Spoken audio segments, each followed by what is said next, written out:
Welcome, everybody. And I'm really happy to have today Dr. Benjamin Hardy. He is, I will let you introduce yourself. Happy to. Yeah, please go ahead. Okay. Yeah, so I love Catherine. She is one of the, seriously, I love being with you. I've had a lot of great experiences with you already. So I have a PhD in organizational psychology. A lot of people don't know what organizational psychology is. It's not like therapy. It's more like organizations, teams, leadership, motivation. So I spent a lot of time studying that and have written multiple books at this point. Most recently, this book called Be Your Future Self Now, which I think we're going to talk about a little bit of that. I've also written a handful of books with a guy named Dan Sullivan, who's the co-founder of Strategic Coach, which is one of the top entrepreneurial coaching programs in the world. So yeah, I love entrepreneurship, high performance, and personal development is really what I'm mostly interested in. And your future self. That's a big aspect of it. Yeah. Yeah. So today I really wanted to dive into your last book, Be Your Future Self Now, which I must say I read in one go. So without, really in one go. And there were a lot of things inside which I think we can really put together with living a healthy lifestyle. And so my question really is how living as your future self now, or how being your future self now, can make you happier and healthier. And I want to dive into the three different parts of the books. But first of all, I want to know, how did you start, or when did you start to think about your future self? So I was writing Personality Isn't Permanent, which is a book that came out in, I think it was May of 2020. So this was like in 2019. I was doing all sorts of research for that book. I was writing that book. I was breaking myself because writing books is really, really intense. And I did not expect it at all. But I found all this research on future self. I'd never actually even heard of it. Obviously, I believe in visualizing. I believe in all of that stuff, but I'd never actually just like seen that there's actually a body of research on the subject of your own future self and how you see yourself and about why that's so important and how to get specific on that, how to get connected to your future self. And that research totally changed the direction of that book, Personality Isn't Permanent. And so, yeah, after I wrote that book, I knew I wanted to do a full book just dedicated to future self. Because personality is a pretty big subject, and a complicated subject. And so I wanted to dedicate. So for the last 3 years, I've been thinking about it, researching it, studying it. We've been coaching people through it, having lots of interesting conversations. And then we did it. This is just a version of it, but yeah. So I've been thinking about it for a long time, but that was how I came across it. But I've always had I wouldn't say always, but I've just in my own journey, my own personal development, my own growth, even just achieving any goals, I've certainly had a relationship with my future self. I mean, at some point I decided I wanted to go into a PhD program because I viewed my future self as someone who had a doctorate, right? When I was in my PhD program, I knew I wanted to become a professional author. So like my future self was an author. So even without the language and without the clarity of the structure, I still saw my future self. Even my wife and I created a time capsule for our future selves, which we're going to be opening in a few months. We've been married almost for 10 years, and 9 years ago we made time capsules talking about where we thought our future selves would be.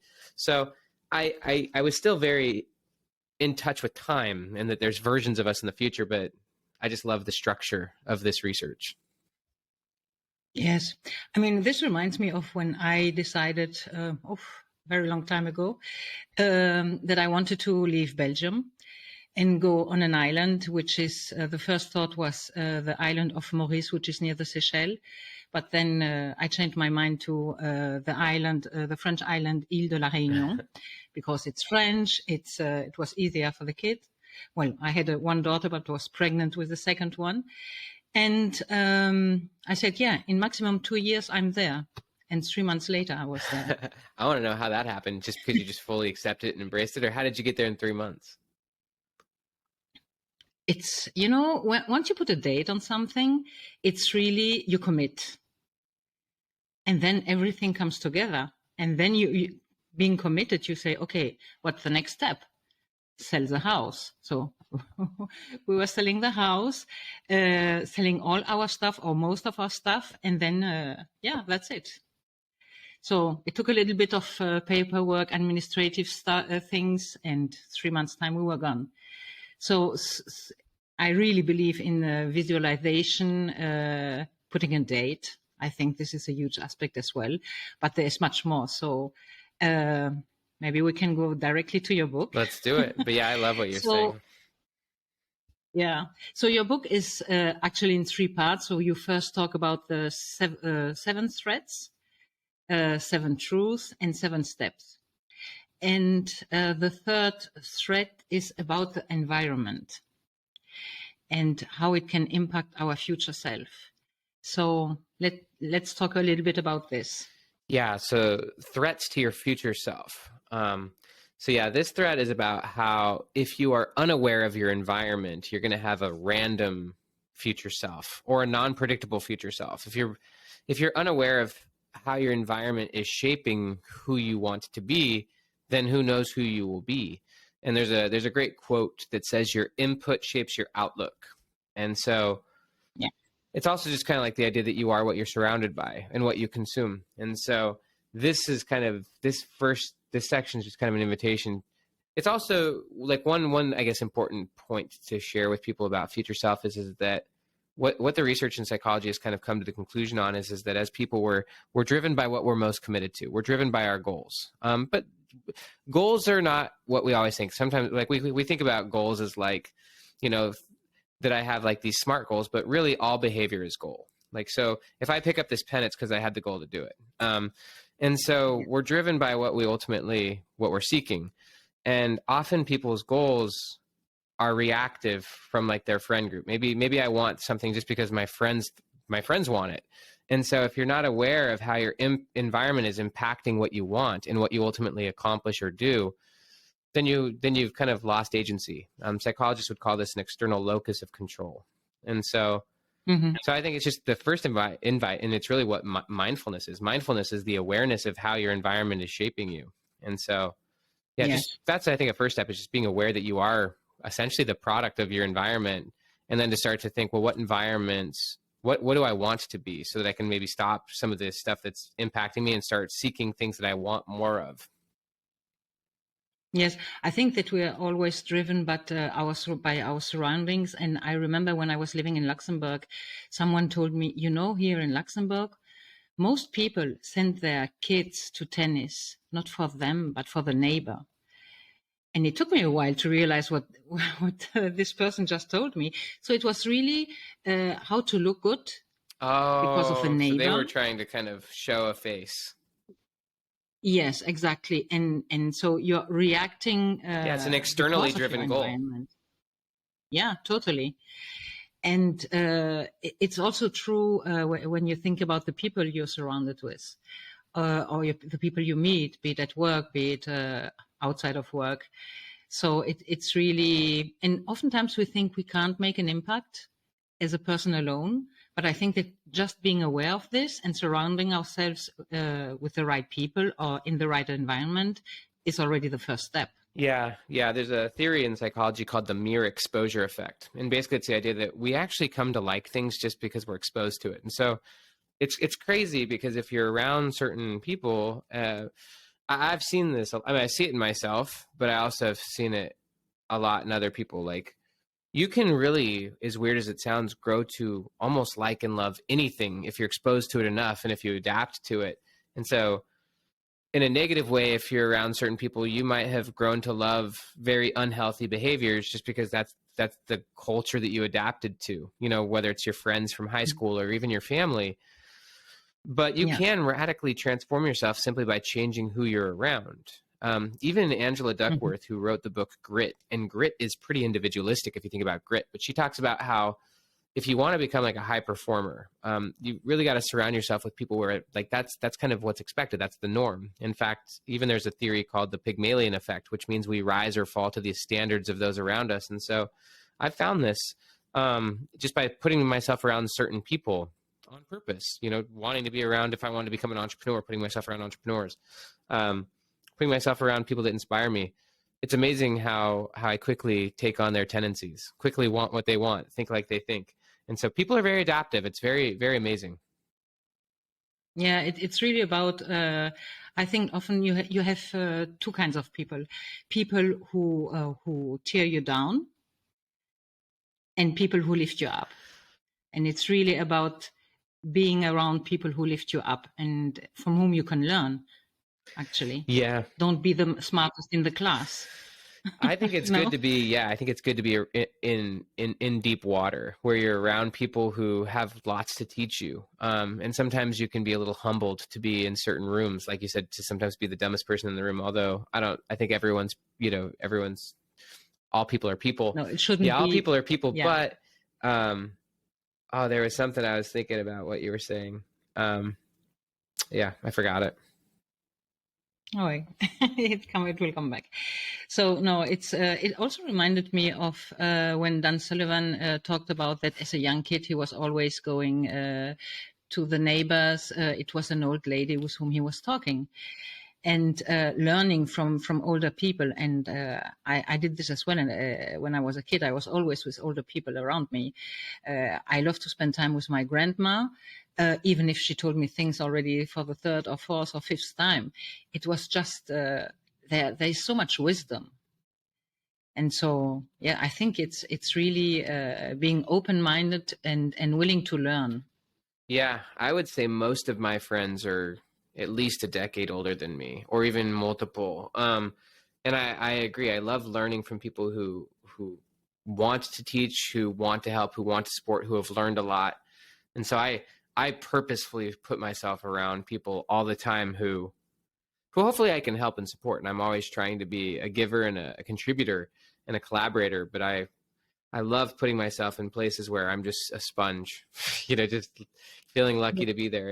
And the great part is if you're someone who wants to learn, if you're someone who wants to grow, like attracts like. And so you'll be welcomed in those kind of environments, and you'll start to grow in those environments very quickly, and expand as a person. And so, yeah, I think it's very important to realize how your environment is impacting you, and then to start to proactively think about your environment and think about what comes in comes out. There's a kind of a statistical concept that garbage in, garbage out.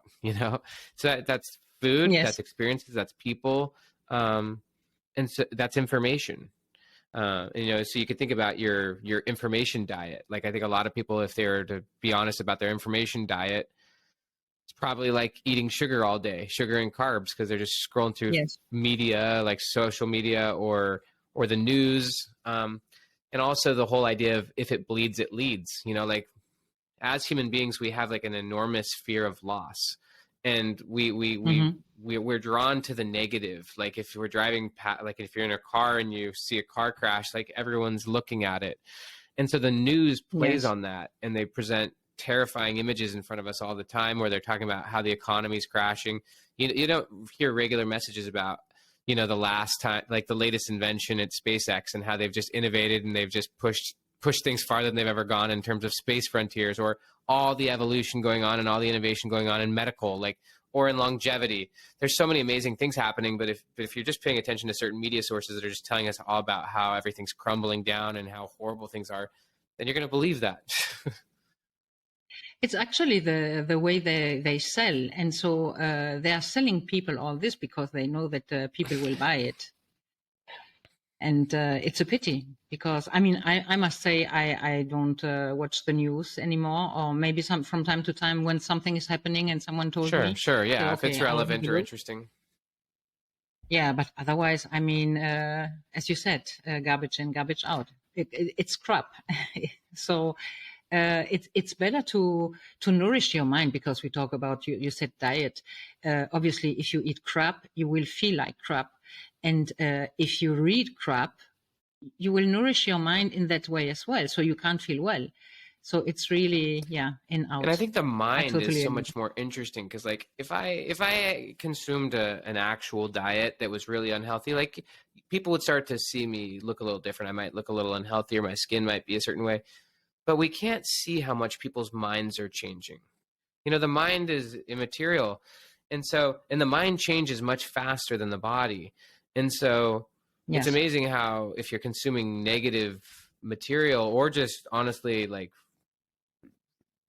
not very useful stuff, your mind becomes really, I don't even know how to describe it, but it becomes very out of shape, Whereas it's amazing what you can do with your mind if you're learning and working through just deep learning.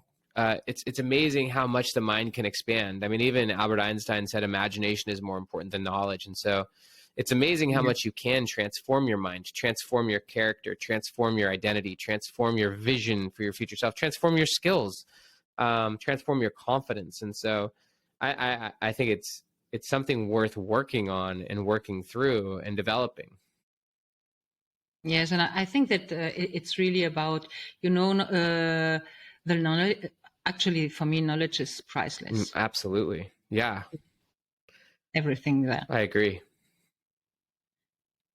So obviously, a lot of people say, "Yeah, I didn't like school." One of my daughters, since she was a kid, she hated school, and if we talk about this now, she said, "Oh no, it's really it doesn't serve me. I don't learn anything." And since she was 4, 5, 6 years old, and actually, it's true. I think there are so many more things they should teach at school, which are not taught, and we're missing it out, and people don't know about this. So unless you're really interested in learning, most of the people miss out on so many things, and it's a pity. Oh yeah, yeah. No, I'm with you on that. I prize learning and education so much. It doesn't have to be traditional education, but it's just more just No. I really like, and I've shared this with you many times, but I love the quote from Brené Brown: either you're trying to be right or you're trying to get it right. And I think that the most Yeah. educated people I know are always trying to get it right, meaning they don't think that they are right. They don't need to try to prove their knowledge. They're always just trying to learn more. And so, yeah, if you're trying to be right, then you don't think you need to learn anymore because you already are right and you have all the answers. Whereas if you're trying to get it right, you're always seeking more understanding. You're curious. You're wanting to understand more. You're also Yeah. updating your thinking. You realize that maybe you disagree with some of the views you had a year ago. That you're not the same person you were a year ago, and that your future self will even have different and better perspectives than you now have. So you're always a work in progress. So yeah, I love that. Yeah, I like this work in progress. We're actually all a work in progress. So, as I said not so long ago, being perfectly imperfect. Yeah, there's a quote from Daniel Gilbert. He's a Harvard psychologist, and he gave a TED talk called The Psychology of Your Future Self. And in that talk, he says that human beings are works in progress that mistakenly think that they're finished. Um, Yeah. because even if you look back, anyone who's listening, me or you, we could look back 5 years from now and say, like, yeah, I'm not quite the same person. I've actually changed a lot. I see the world very differently. I'm in a different situation. I've got different habits, different beliefs, different goals, different knowledge. And so people do that, but when they think about their future self, most people imagine that their future self is mostly the same person they are today. They don't think that their future self will be a different person, which is incorrect. That's why Gilbert says human beings are works in progress that mistakenly think we're finished, is because we think that our future Yeah. self will pretty much be who we are today, when the truth is future self's going to be really different. It's going to be very different. Yeah. And the great part is we have a lot of control over the direction of that. Hmm. Yes, and I think that also, people have a big problem in seeing things long term. So next week, next month, maybe until the end of the year, maybe until next year, but then further away, it's that probably it's because they have too many things on their plate, and a schedule which is too full, and it's really too much to bring in. Yeah, yeah, I agree. Yeah, I think that people are generally driven by what's urgent and they never create space for what's important. One of my favorite quotes, which I do write in the book, comes from Robert Greene. He wrote the book, The 48 Laws of Power, but he also wrote a book called The 50th Law. And in that book, he says, by our nature as rational, conscious creatures, we cannot help but think of the future. But most of us, out of fear, limit our views to the future to a narrow range. Thoughts of tomorrow, a few weeks ahead, maybe a vague plan for the month to come. We're generally dealing with so many immediate battles that it is hard for us to lift our gaze above the moment. It is a law of power, however, that the further and deeper we contemplate the future, the greater our capacity to shape it. And that's the quote. But I think that that's true. I think that if we're driven by goals, which we all are, often those goals are just so urgent. Get to work, get to the end of the week, pay the bills, pay the taxes, get the groceries. We're just driven by all these busyness. We're just really busy, but we don't have the space to think, the space to reflect, the space to let things go, the space to actually visualize a really big dream, whatever that might be, and to start kind of letting go of some of the urgent things and making space to start making bigger investments in our future self, whatever that investment is. It could be just that you sit and read a book for an hour and really learn how to be a better parent. Whatever it is, giving yourself space for things that are important so that you're not always driven by what's urgent or immediate, or even that immediate dopamine hit. Often we're driven by short-term, I need that next high, even if it's just hopping on social media for that next scroll. So yeah, we're often driven by urgent short term, but we miss the bigger, longer term vision. Yes, totally. So what would be the first truth? Tell me a little bit more about the first truth. So truth number one fits with a lot with what we're already talking about, Catherine, and that's just that your future drives you. In psychology, there's been kind of a flip-flop. Like I didn't even really know about this when I was first going through my psychology undergrad and grad. Like I learned a lot about Freud. I learned a lot about a lot of the old theories that have been around for like 150 years. And what most psychologists believed for a long time was that as people were driven forward by our past, and so in therapy, you'd get sat on a couch and tell someone your story of how you got to where you're at. But there's so much innovation with neuroscience, like brain imaging and things like that. And also just deeper understandings of positive psychology, what makes someone thrive. So there's been a lot of new understanding about who people are and what people are. And so I'll share just a couple quick ones. One is just the brain is actually considered a prediction machine. The brain's always making predictions about what's going to happen next. So the brain's always actually being drawn towards and driven by the future. And as you learn new things, your brain tweaks what it's predicting, and hopefully make better and better predictions about what's going to happen in the future. So that's really what our brain is always doing. But also in terms of our mind, I think psychologists have found that I think we spend around 2/3 of our time thinking about the future. We think about the future all the time. Yeah, we're always kind of thinking about what's going to happen or planning ahead. Obviously, that doesn't mean we're not present. I mean, me and you are present right now. We're having a great conversation, and I'll go home and play with my kids. But we spend an enormous amount of time thinking about the future as human beings. And what they call that in psychology is prospection. It's the idea that we have lots of prospects in the future. I could think about what's going to happen next week, or what's going to happen next year, or what should I do? What direction should I go? And so we think about the future, and then ultimately we commit ourselves to a future. We make decisions about which direction we're going to go, and we use the future to decide what we're going to do. Often that we feel like that future's already been set in stone. Maybe you already have on your schedule that you have to go to work, so therefore that's the future that you're driven by. But yeah, so basically truth number one in this book is that as humans, we're actually driven by the future.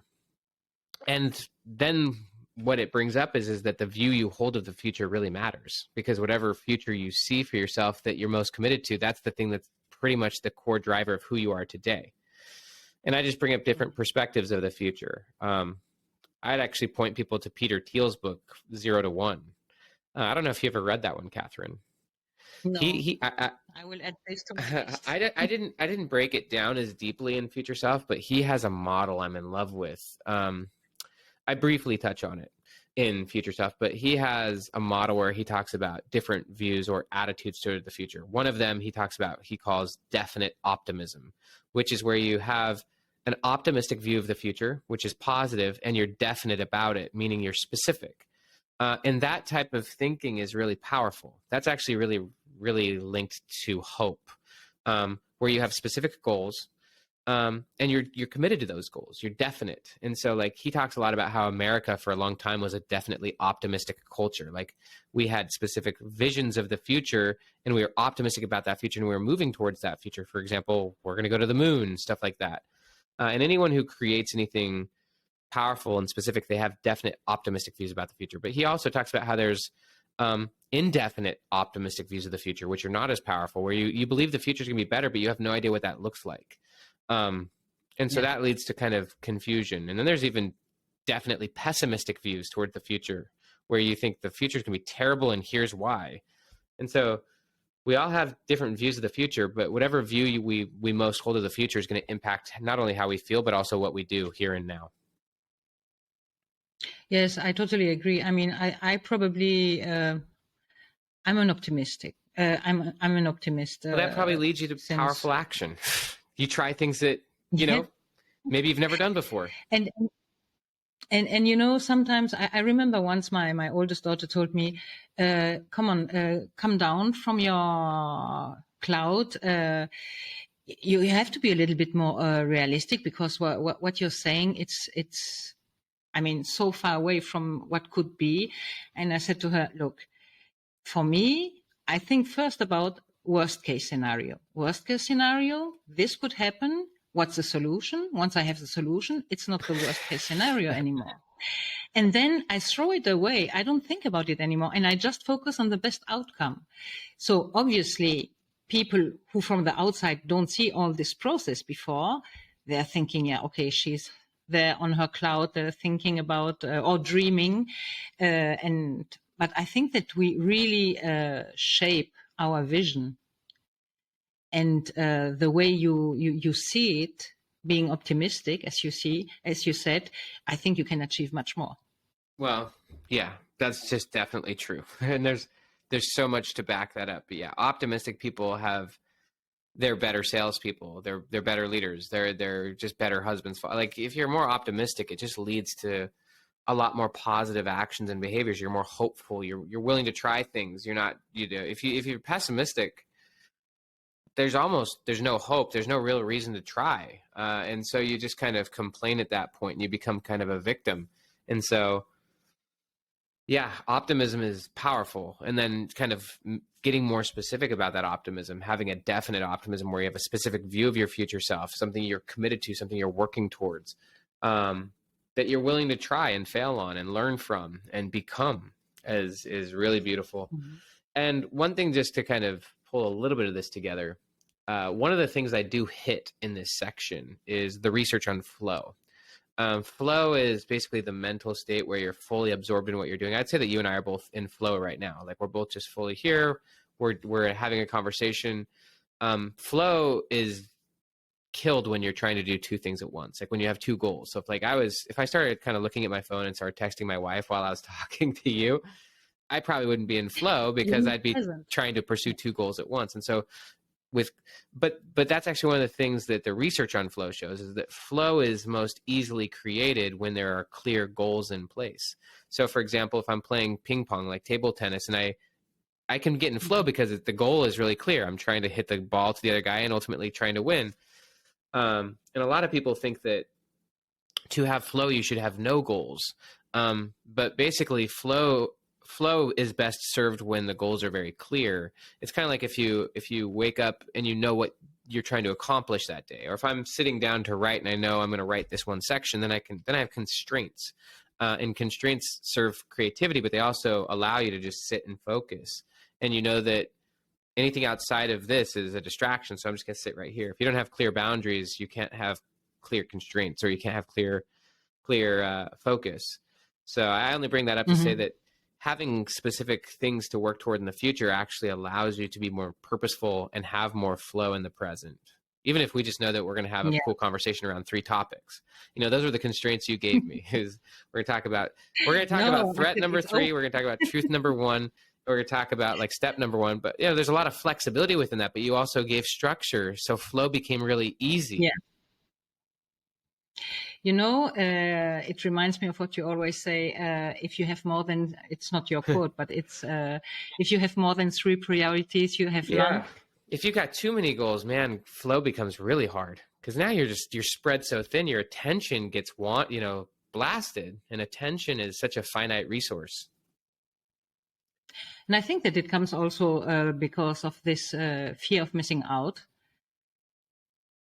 Too much information, too many things going on around you, and people have this fear of missing out and think that if they do 2, 3, 4, 5 things at a time, they will be able to do everything, and actually then doing nothing. Agreed. Yeah, I think I prefer the deep over the shallow. You're better being mostly unaware of what's going on. Actually, there's even a term for it. They would call it strategic ignorance. Being strategically unaware. I think I do this. Just most things are irrelevant. Most things are unnecessary. And so I agree with you about that fear of missing out. I also just, I think I'm more and more prizing depth over breadth, and just really going deep in conversations, just actually allowing your attention to be in one place at one time, but also to see how far it can go rather than how many surfaces it can scrape. Yes. I mean, oftentimes people, they are, okay, during work, you have to check your emails. But even there, I was looking, if I'm busy on something, working on something, I'm busy. I won't check my emails. So years ago, I took off the notifications from my phone, from my laptop, from everywhere, because it's just an interruption and you can't focus if if you're doing something and you have like the bing or the light or something popping up. And if it's urgent, people will call you if it's really urgent. And if they don't call you, it's not that urgent, so it can wait. Yeah, I agree. I think it's good to not be as reactive, right? That goes back to almost point number 1 we were making about being reactive to the environment. If your phone's always on and you get pinged and dinged, I'm sitting here trying to do deep work and be in flow, and all of a sudden I get a bing, and it's like, oh, and I'm gonna check my text. Now all of a sudden it's so hard to get back into flow. And so I couldn't agree with you more. I mean, my phone has been on silent for years. I don't even know when the last time I've actually heard a ringtone, because it's just,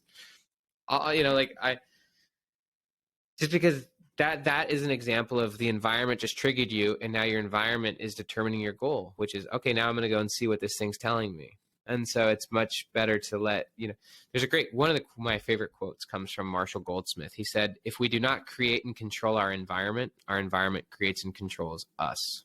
And so, yeah, I think turning off the notifications,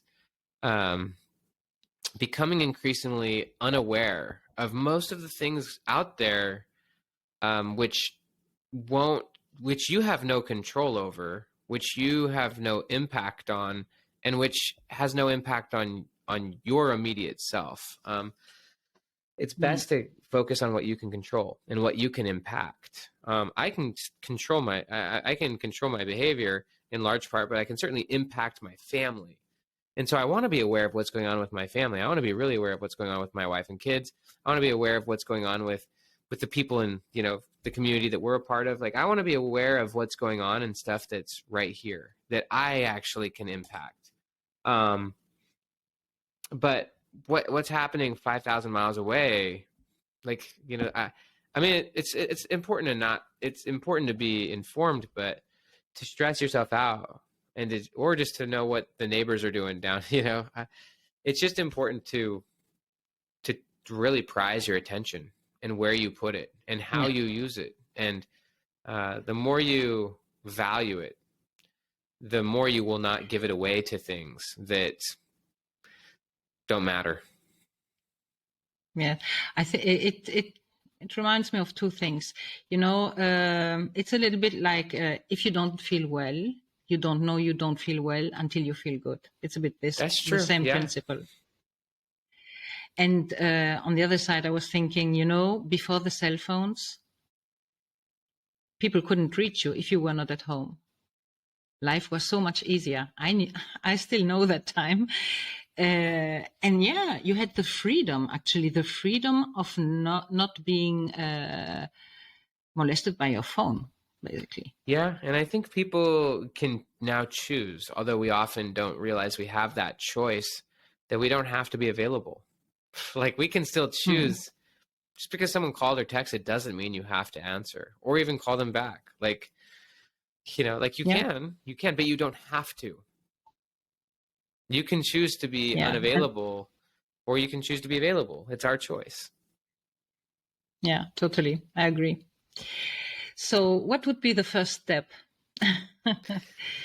to be your future self now? So I'll share with you this, and I'm also interested in your opinion. I mean, you've shared back and forth with me your thoughts on these things as we've been going. You can certainly provide, if whether you agree, disagree, or even just how you see it yourself. So the first step that I shared in this book, so I went again. There were 7 threats to your future self, 7 truths about your future self. Now 7 steps. I really take from Mhm. Viktor Frankl. Viktor Frankl is one of my favorite thinkers, psychologists. His book *Man's Search for Meaning* is, to me, if for anyone listening to this, if you've not actually read *Man's Search for Meaning*, like please put that on your to-do list at some point. It's just one of Yeah. those books that helps you not only see how to navigate the absolute worst situations ever, but also just ultimately how to find meaning and happiness in life. And it really is an inside game. It's not based on situation or condition. And Viktor Frankl would know because he lived through the Holocaust as a Jewish, concentration camp victim. But one of the things that Viktor Frankl talks deeply about in the book *Man's Search for Meaning* is that if you don't have a clear sense of purpose for your future, then your present becomes meaningless. I kind of look at it like your hope or your goal, your view of your future, your purpose, as Frankl would say, is almost the anchor to the present. And if you don't have that anchor, then you're kind of tossed to and fro in the situation. You don't have any sense of meaning. And so what Frankl, and there's a lot of really good quotes that I actually share in the book from Frankl, but to Frankl, having a sense of purpose for your future was not broad. It was specific. It was kind of like that definite optimism. It's about having a specific goal or meaning that you believe is so important that it's worth living for. I kind of think about it like Frankl. I think if Frankl was asking us the question, he would ask, is your future strong enough to sustain you through the ups and the downs, whatever those may be? Even if that's a concentration camp, does your future purpose sustain you enough to survive it? And he would regularly quote Friedrich Nietzsche, who said, if you have a why that's strong enough, you can bear almost any how. So I only bring all this Yes. up to say, step number 1 is to define, I call it define your contextual purpose rather than defining your life purpose. Although if you want to do that, you can. But the reason I call it contextual is because in this situation that you're in right now, like I'm in a situation, I've got a life, I've got wife and 6 kids, and I've got certain goals. My purpose right now is different than it was 5 years ago, just as your purpose was, probably a little nuanced compared to where it's at. And Viktor Frankl was the same way. He said, what was essentially your goal, the most important goal you could accomplish right now? And so step 1 is, as I kind of lay it out, is define your contextual purpose. What's the most important thing given your life right now that you could accomplish or that you could fulfill that really gives you something to work towards, gives you some form of meaning? Like Viktor Frankl further said, Mhm. what man needs is not a tensionless state, but rather the striving and struggling for a worthwhile goal, a freely chosen task. So if you have something that's worthwhile, and this really connects with your future self, I would invite people to think maybe 3 to 5 years into the future. What's the most important thing that if you really worked on, you could actually become that and really do a lot in 5 years? I mean, actually so I published my first traditionally published book in 2018. So like I have now 5 books that I've been working on, that I've published in the last 4.5 years or something like that. And it's it's amazing what you can do if you get clear on what you really want. And then you use that future purpose not only to help you, get through the ups and the downs, but also to become someone different. And so Mm-hmm. that's it in a nutshell. I will say I provide a little bit of other thoughts to just provide some structure or support. Like one of them is the quote that you said, if you have more than 3 priorities, you have none. I invite you to think about, like, what are the 3 priorities that if you've really focused on right now, those would be the most important places for your future self. So like for me, you can use some boundaries to kind of think about that purpose if you want.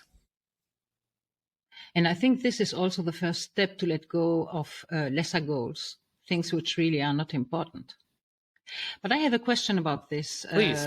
what you Yeah. just said. I mean, after the 2 years with lockdown and so on, a lot of, especially young people, have struggled. What would you tell them if they see everything black, no future? I mean, you could bring this back to Viktor Frankl when he was in the concentration camps. Obviously, it's not the same, but this hopelessness. How do you go from this place to finding a contextual Yeah. purpose? So if you have hopelessness, then by nature, you probably aren't clear on your purpose. Because if you did have a strong purpose that you were committed to, that brings lots of hope, and hope sustains you on that journey. It's what gives you grit. So hope and purpose are very connected concepts. And if you don't have that sense of purpose, or if you view the future as fundamentally bleak or terrible, or something you've got a negative view about the future, or you honestly have no clue what the future is going to be, or your future, and that who knows what's going to happen in a year from now. Back to truth number 1, that we're all driven by our views of the future. If you've got a negative or an unclear view of the future, what does that mean for your current self? It means that your current self has no anchor. Going back to Frankl, you don't have direction, you don't have that grit, you don't have meaning, because you can't have meaning without purpose. You can get kind of temporary, fleeting senses of meaning, but not the depth of meaning that really gives you something really to hold on to. And so what Frankl would do with people in the concentration camp who were beginning to lose hope in their future was he would help them to literally, I'm just going to read the quote. I'm just going to read it straight up. Yeah, please. Just because I'll just read the quote. So it says this. I'm just going to read. Do you care if I read a few quotes from Frankl? Okay. Yeah, please go ahead. This is a series of three quotes. It says, the prisoner who had lost faith in the future, his future, but obviously his or her, was doomed. With his loss of belief in the future, he also lost his spiritual hold. He let himself decline and become subject to mental and physical decay. Those who know how close the connection is between the state of mind of man, his courage and hope, or lack of them, and the state of the immunity of his body, understand that the sudden loss of hope and courage can have a deadly effect. And that's pretty much what he found, is once people lost hope and courage in their future, in those conditions, because they were starved to death, they died. So this is the last little bit, and this kind of connects with what we're talking about. Any attempt at fighting the camp's pathological influence, so this is negative influence, any attempt at fighting the camp's pathological influence on the prisoner by therapeutic methods had to aim at giving him inner strength by pointing out to him a future goal to which he could look forward. Instinctively, some of the prisoners attempted to find one of their own. It is a peculiarity of man that he can only live by looking to the future, and this is his salvation in the most difficult of moments in his existence. And so, yeah, I think that I would say, and here's what's interesting real quick. It doesn't have to just be people going through bad things. This same thing can happen to people who went through really amazing things. Same thing happened to the people who went to the moon. The people who went to the moon for the first time, when they came back, they often went into a deep depression, even became immense alcoholics. I'm thinking about like Buzz Aldrin. And the reason is because this is different. Like if you're going through something hard, whether coming out of a pandemic or going into a concentration camp, you can really lose hope in the future. But sometimes it's not because you went through something bad. A lot of times it's because you achieved the most monumental thing you could ever imagine, going to the moon. So what they realized after a while, like the NASA program and stuff, is that all of the astronauts who were coming back from the moon were going into insane depressions, and they were having a really hard time dealing with it. And they realized that the only way to get them out of it was to help them find a new goal to which they could get committed to and excited about. And to start, without having something to work for, something meaningful, something useful to actually draw your attention toward and to work on and to work toward and to start building progress on and start building confidence in and having meaning and meaningful work. Human beings just decay. And so what the astronauts found is the same thing that Frankel found. You need you need a goal to work on that you feel is important. This is what I'm calling your contextual purpose. Something that gives your life meaning, something that gives you something useful to work on. For my son right now, it's tennis for the most part. He's working on tennis. I mean, he's learning other things too. He's a 14-year-old kid.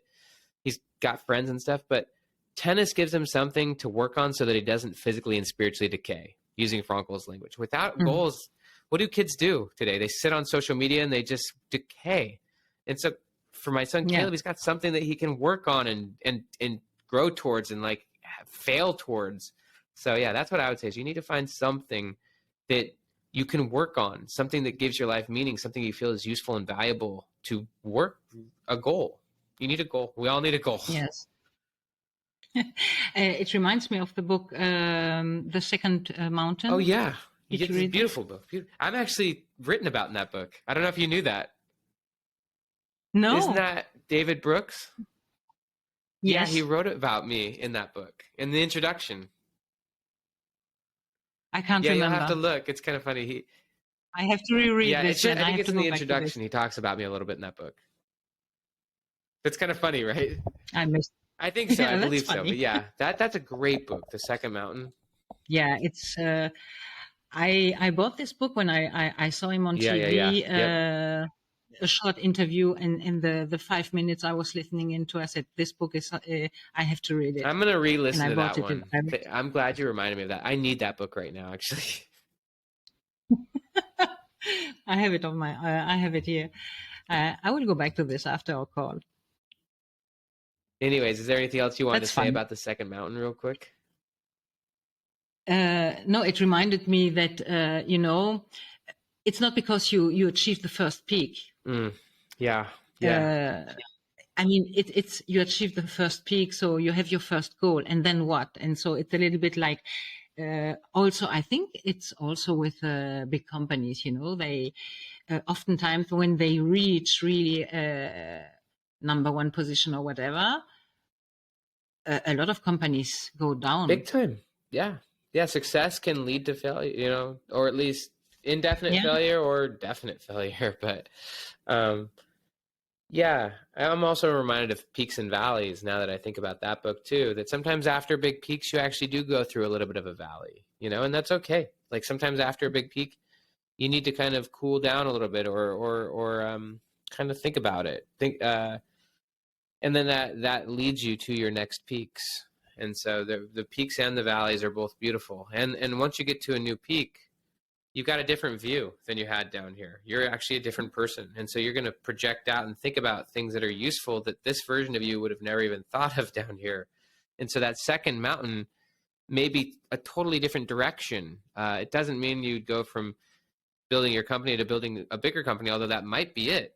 And what got you here won't get you there. Maybe it is growing it and it continuing to grow it at a new phase. Maybe it was, growing from 1 million, 1 to 1 million, and then 1 million to 100 million. So that second mountain might be the same thing, but it might be something totally different. It might be that now you're focused on a totally different thing in general. And so the mountain often does change. Yes. And I think that also, when you reach one goal, oftentimes people think, okay, I have my goal or life vision, and they think that it's written in stone and they have to follow this. And it's like a little bit, as you said once, if the ladder is against the wrong wall and you realize this, why be continue climbing when the best thing to do is go down and put it against the right wall, you know? Oh yeah. Yeah. And that's okay. Sometimes that's the best thing you can find is that, Yeah. you know, oh, I want something different now. And all progress starts by telling the truth. And so Yeah. you don't have to, like, there's a concept in psychology called sunk cost bias. And basically, it's just the idea Mm-hmm. that often we keep investing in something simply because we're already so invested in it. It's like, you're halfway through watching a movie that you don't want to watch, but might as well just finish it because I'm already this far in.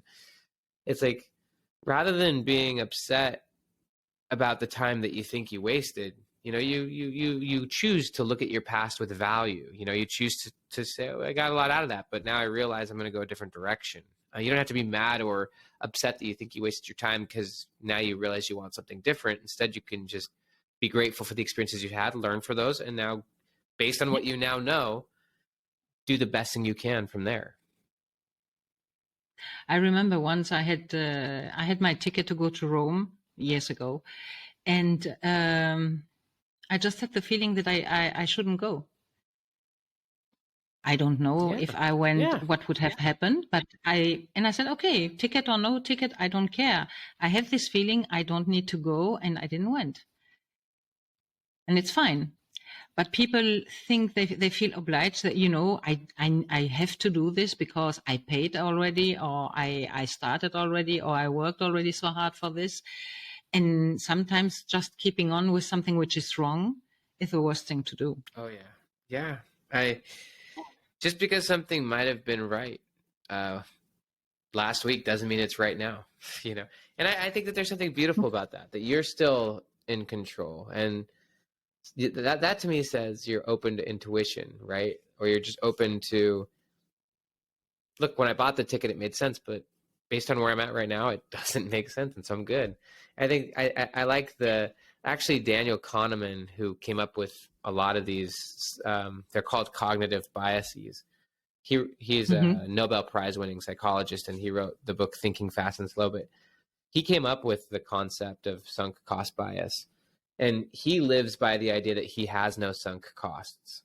Like, if he learned something that contradicts what he thought he knew before, and he realizes what he was like, the path he was on before isn't relevant anymore, rather than sticking to it out of pride or ego or just because he was over, he lets it go. And so he has Yeah, this saying that he has no sunk costs. And so I, I I love love that. that too, because, like, it's not a waste for you to not hop on that train. Like, even if you had paid $100 for it or $200 for it, it's not a waste. You It's already not paid a it. waste to just let the ticket go. You have no sunk costs. Yeah, You're free to spend this time how you want. So you don't have to be so tied to uh, your old thoughts or your old investments. You're still free. And so I think it's good to just let yeah. that go and to not be upset about it, but just be positive. Okay, awesome. I can now do something better with that hour. The $100, it was not a loss. Whatever you might have paid, I mean, it's in the Yeah, past. You paid it already, so who yeah, cares? you know, the only thing you can win is time or whatever you want to do instead. So, no, I think we lost. I mean, okay, you have people who have more like a sixth sense or more intuition, but what we really totally forgot is our gut feeling. And if your gut tells you there is something wrong, oftentimes you should listen to it. Because when we don't, we feel like we don't feel good about what we are doing. We have this awkward feeling or feeling sick about something. And yeah, just being okay with not doing whatever you wanted to do. It's fine. yeah. I think that's a really great place to be, is where you trust yourself, you trust your gut, and and you also let other people trust their guts. If someone's gut is that they don't want to work with you anymore, as just an example, you're okay with that. You're not in fear mode or anything like that. Like, you're at a place of peace. Um, Mm-hmm. so I think that yeah, I think it's really important to always stay available to that and aware of that. Yeah. I have a last question for you. I have heard you saying this so many times. How you do anything is how you do everything. And I would like to put this together with your Mm. standards and raising your floor. Wow, that is a beautiful combination of ideas. So, yeah. So, let me start with the idea of the floor and the ceiling. So like I look at it like this: like we all are the average of our best and worst behaviors, right? So your current financial situation is the average of your best financial decisions and your worst, right? You're investing and you're spending essentially in some way or another. And so the idea here is like there are boundaries between your growth and you've got your ups and downs. Like a line is not a straight line, but the average is, it looks like a line, even though it's really like this. Mhm. And so what you said is talking about raising the floor, right? And so if you brought the floor up, that changes a lot. So the floor could be anything. It could be bad eating. It could be wasting time on social media. It could be spending time on goals that are not yours, right? Or on less, what we're calling lesser goals. The floor could be a lot of things, but how I see it is the floor are activities or behaviors that are counter to what you ultimately want. They're things that are Yeah. taking you away from your goal, right? And so if my goal is to be healthy, but I'm eating unhealthy food, that's probably taking me away from my goal. Not in all situations. Sometimes in situations, it's, I don't think you need to be dogmatic or perfectionistic. Sometimes today was my daughter's 13-year-old birthday. And so I actually had a huge homemade cinnamon roll with her today. Zero regrets. So I think situations matter, but this has a lot to do with integrity, and about how a lot of the times we do things regularly that are ultimately pulling down our average, right? They're pulling us away from our goal. And so that's just one idea, is that if you brought your floor up, meaning rather than doing something negative, you would be better off just doing nothing, right? Like rather than Yeah. doing something that I know is somewhat harmful or pulling me in the wrong direction, I'd be better off literally doing nothing. That's better than, Mhm. so that's one of those ideas. Remind me of the other two that you said. Oh, how you're doing anything is how you're How doing you do everything. it? Okay. Yeah. And then what was the second? Oh, yes. Standards. Beautiful. I love this. It's I love how you think. Um, so how you're doing anything is how you're doing everything is kind of just the idea that we are momentum based beings. And so I find that how I start the morning usually dictates how the rest of the day will go. If I wake up and immediately start looking at my social media, right? This is back to that initial conversation on environment. I'm now letting my environment dictate my mind. I'm not controlling my mind.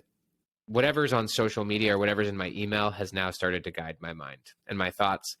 And so now I'm going down directions I have no clue where I'm going. I'm being reactive, not proactive.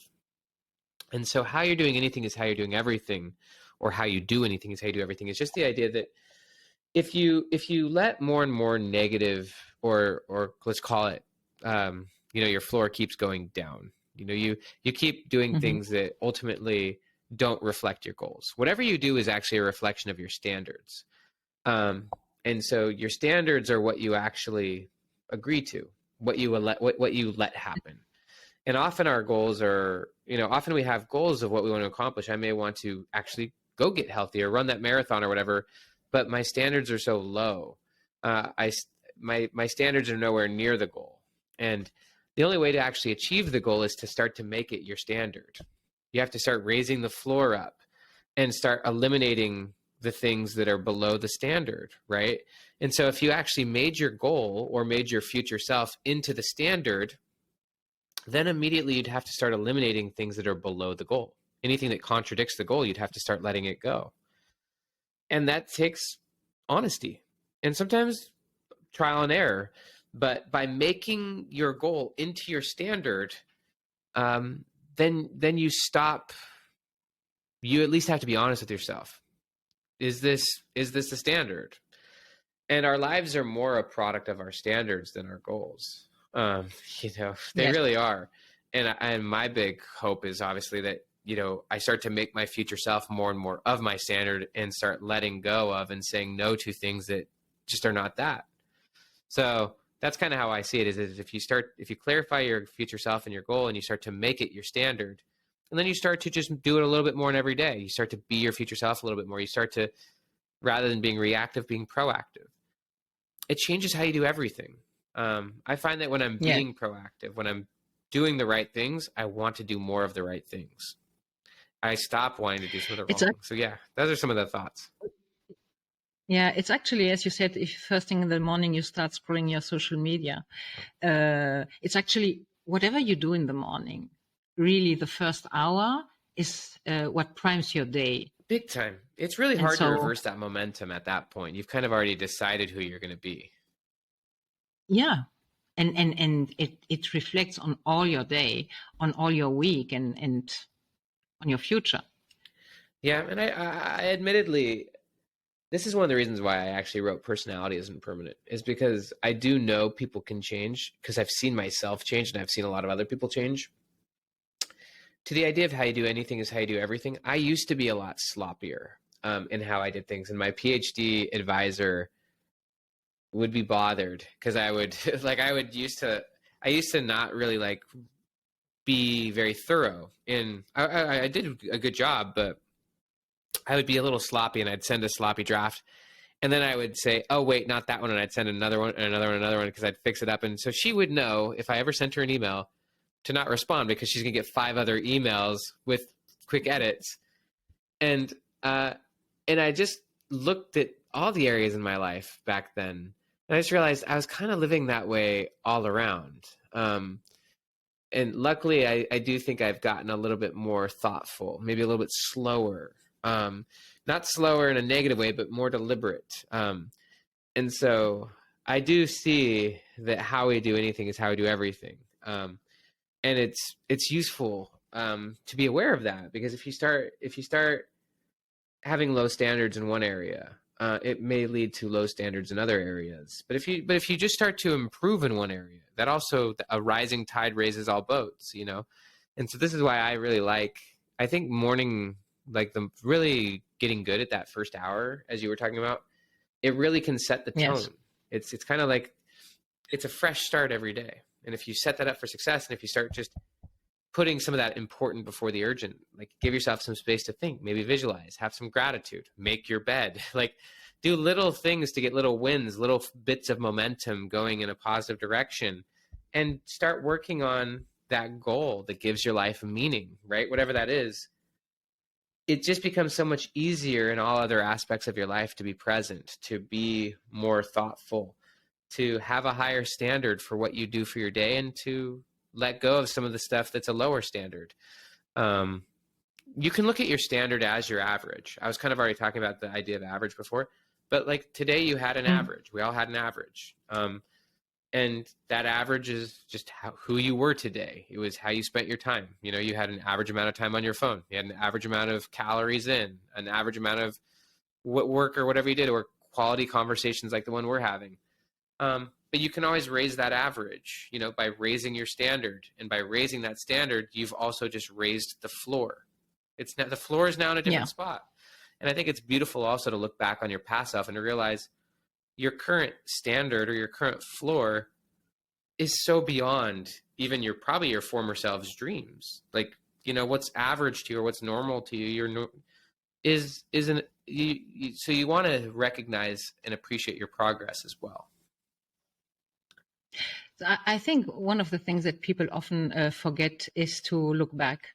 So rather to have like your dreams or your goals for 1, 3, 5 years ahead, they don't realize actually how far they've come. If you look back, like even 1 week or 1 month, 3 months, 1 year, you're not in the same place anymore. Yeah, and this is something you and I we do all the time and we talk about. But I think it's really important to be driven by the future, which we are. No one can really reject that. But I love measuring by the past, measuring where you are now from where you were a week ago or a month ago. And the reason I love that, one, is first off, you see progress, but also by reflecting on where you were a week ago and how things have changed, you actually realize that a lot more happened than you probably thought happened because you were so busy just going. And so it actually allows you to integrate your learning more. It allows you to process what happened and to use that. Build confidence. Hugely. Yeah, absolutely. What's your take on all this? I wrote down the other day one thing which should be easy is if you decide to live as your future self now. Some people might find this too complicated or whatever. I would say just live as your future self now for one day and repeat.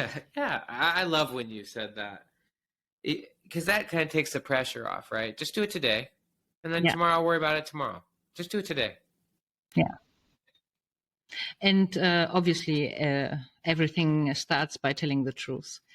I think we could speak for hours about this subject. Yeah, I think that it's a beautiful book. I can't wait to read the next one. You'll have it before everyone else. Don't worry. You'll have it when it's done. I know. Everyone else can read it next May, but you'll probably have it sometime in 3 or 4 months. People can find you obviously on futureself.com. Yep. But you also have a course. Where else can they follow you? I would say, sometimes people like to just get a taste of some of the content. There's a lot of free stuff I put on just YouTube, honestly. If you just look up benjaminhardy.com is my main website. You can read old articles that I've written, or you can go to the YouTube channel and just see what that looks like. And then just futureself.com. I think this is, if you decide to actually like listen to an audiobook or read a book, like probably just check this one out. There's obviously others, but that's kind of the freshest thinking at the time, and this is what we've been discussing right now. So yeah, I will put the links below the video anyway. You have me thinking a lot on those 3 subjects. I'm gonna be journaling about this and thinking about this. You have me thinking very deeply right now. Good. Well, anything else you want to say, or should we just call it now and hit? It's beautiful. I mean, I have the time. I don't know if you have still a little bit more of time. If you want to add something. No, we can stop recording for now. Everyone, it was a huge pleasure, and I'll say goodbye to you, Catherine. But yeah. Okay, it was a pleasure as usual, and talk to you soon.